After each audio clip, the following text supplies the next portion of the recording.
Fantástico está de volta com o alerta que tomou o país nos últimos dias. O perigo do metanol. São Paulo a gente sabe como é, né? São Paulo é essa balbúrdia toda, essa coisa que é tão maravilhosa e ao mesmo tempo tão cansativa. Então, chega no fim do dia, você chegar no seu bar do coração e ter seu drink delicioso. Todo mundo gosta de viver isso, né? Então, todo mundo ficou, meu Deus, será que se eu beber hoje, amanhã eu não acordo?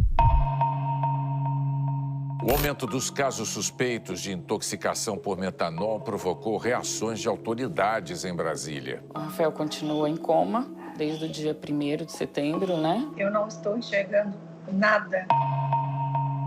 A nossa primeira preocupação foi a retirada de circulação dessas bebidas possivelmente falsificadas ou adulteradas dos locais onde as vítimas ingeriram.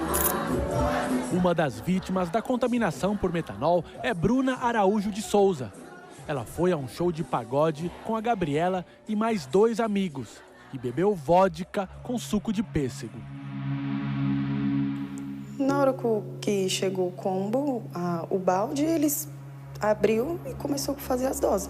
Que aí coloca uma dose de vodka com gelo de água e o suco. Ali eles começaram a beber. E alguém comentou, reparou em alguma coisa anormal naquele momento? Nada. Ela estava dançando, se divertindo, não reclamou de nada. E você, Gabriela, bebeu aquele dia? Não, eu tomei só suco, só o suco. Na manhã seguinte, Bruna mandou esta mensagem para a amiga Diana. Eu tô aqui destruída. Parece que eu tomei a cachaça desse mundo todinho. Nisso, perguntei como que foi o show, ela mandou que foi maravilhoso, mandou o vídeo do show, né, porque eu não pude ir. Bruna passou o dia vomitando. À noite, neste outro áudio, dá para perceber pela voz a piora do estado dela. A sensação horrível. Nossa. Parece que eu vou desmaiar. Eu não consigo nem olhar para a tela do celular. Bruna está internada em um hospital de São Bernardo do Campo. Qual que é a situação dela hoje? Atualmente, o estado dela é bem crítico. Todo o suporte foi muito rápido, mas em decorrência da gravidade que ela chegou para a gente não tem conseguido ter o êxito que a gente esperava. A Bruna é uma pessoa maravilhosa, uma mulher batalhadora, guerreira. Eu quero que ela saia desse hospital. Que ela possa retomar a rotina dela. Ao longo da semana, os números de possíveis intoxicações por metanol em bebidas destiladas dispararam. Começaram em São Paulo e alcançaram outros estados do Brasil. 2 mortes confirmadas foram de homens que beberam no mesmo lugar. De acordo com a polícia, Marcos Antônio Jorge Júnior e Ricardo Lopes Mira estiveram neste bar, na Moca, zona leste de São Paulo. O estabelecimento foi fechado esta semana. Não é a primeira vez que o Brasil vive uma onda de preocupação como esta. 18 pessoas morreram na Bahia em julho de 90, depois de uma festa onde tinham bebido pinga feita com metanol. O alarme foi dado pelo Hospital Público de Diadema. Dezenas de pessoas foram internadas na madrugada de 26 de dezembro e todas tinham ido a este sambão e tomado o bombeirinho, uma bebida feita de vodka, groselha e limão. 3 jovens morreram naquela mesma semana. Depois que os colegas falaram que a pessoa estava passando mal sobre a bebida, aí que eu fui perceber e vim ao médico, já perdendo a visão total. As mortes dos jovens na década de 90 foram muito noticiadas pela imprensa, mas o maior surto de intoxicações por metanol dos últimos anos aconteceu recentemente, entre 2016 e 2023. Foram 11 mortes de pessoas pobres em situação de rua e vulnerabilidade. Elas beberam álcool de posto sem saber que o combustível estava batizado com metanol. O caso não teve grande repercussão, mas deixou os pesquisadores em alerta. O Centro de Informação e Assistência Toxicológica de Campinas fez um alerta, dizendo que a situação era a ponta de um iceberg e recomendando a investigação da origem do metanol, justamente para prevenir futuros casos de intoxicação. Esses pacientes, nessas situações, o que nós observamos eram quadros de intoxicação muito mais graves. porque a quantidade de metanol presente nas amostras eram muito maiores. Mesmo depois do alerta, os futuros casos vieram. E hoje, o Ceatox é um dos laboratórios que analisam amostras de sangue de pacientes com suspeita de intoxicação pelo metanol na bebida. Um trabalho que, segundo o coordenador, precisa ser ágil. Quando um paciente dá entrada no hospital, a coleta da amostra para que seja feita a análise toxicológica é fundamental, porque quanto mais tempo leva, menor a chance de eu detectar o metanol. O metanol é incolor e, apesar de ter um cheiro diferente do etanol que se consome em bebidas, não é fácil de detectar quando há uma mistura entre eles.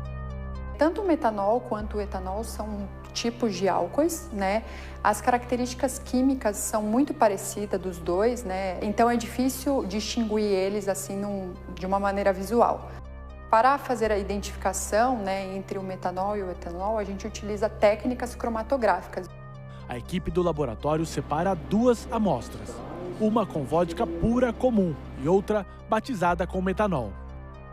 Então nós temos uma garrafa de vodka, uma bebida destilada com alto teor de álcool, de etanol, e nós vamos passar o seu conteúdo no nosso cromatógrafo gasoso para identificar o pico padrão do etanol puro.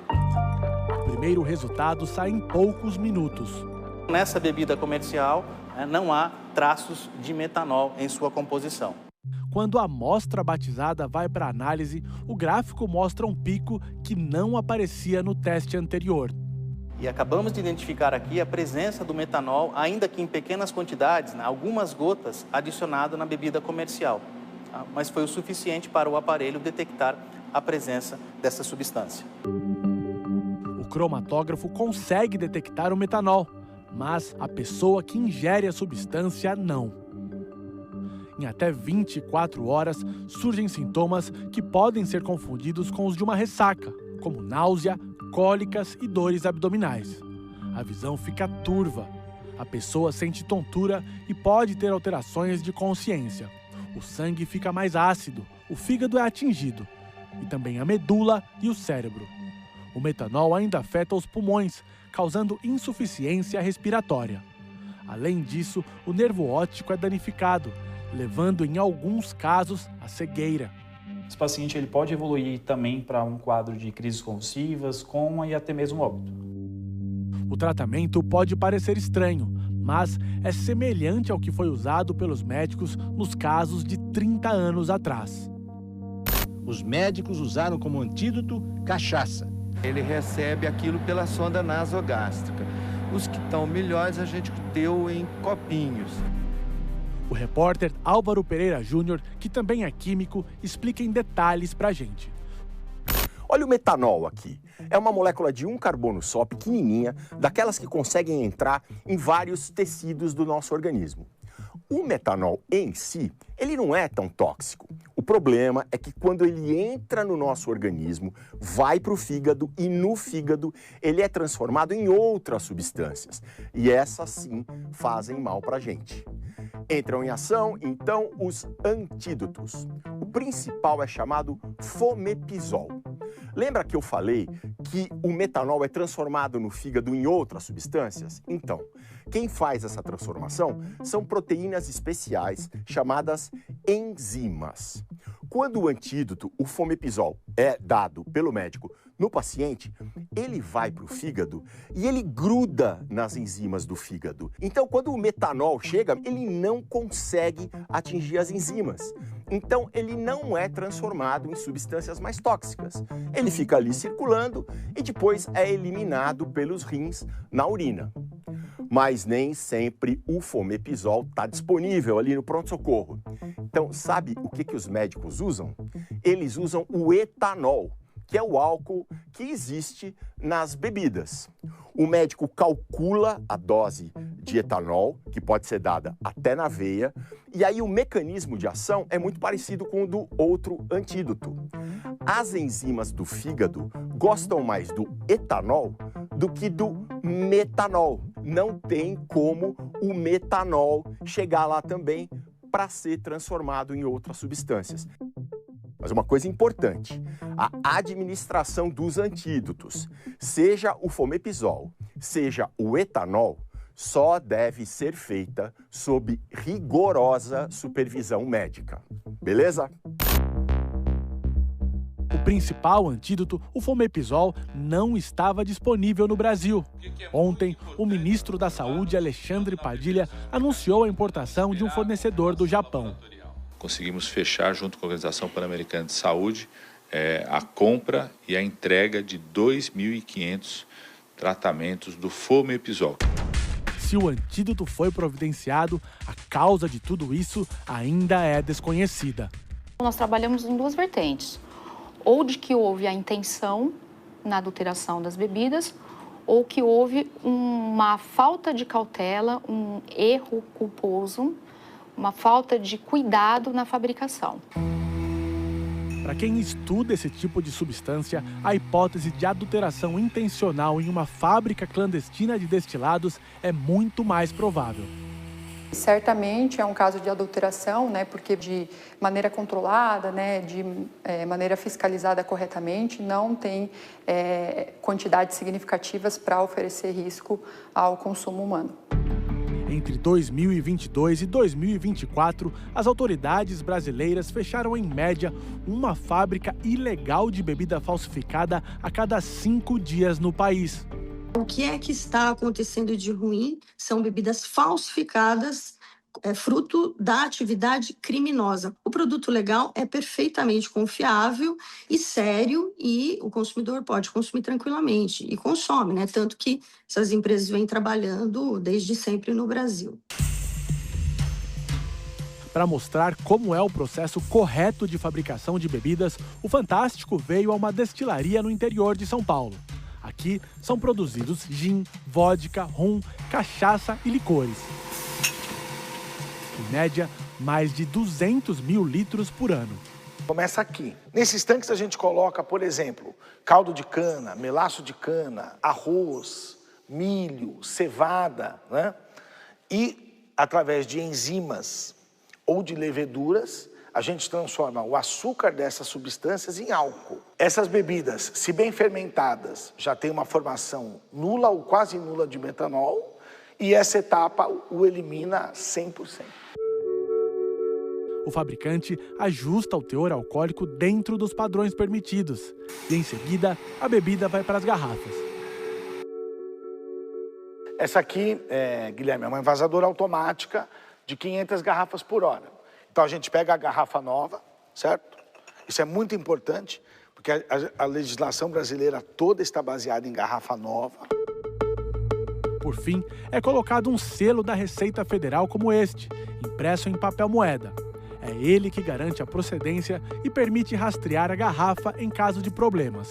Você acredita que essa contaminação pode ter acontecido dentro de um ambiente industrial como esse? Não.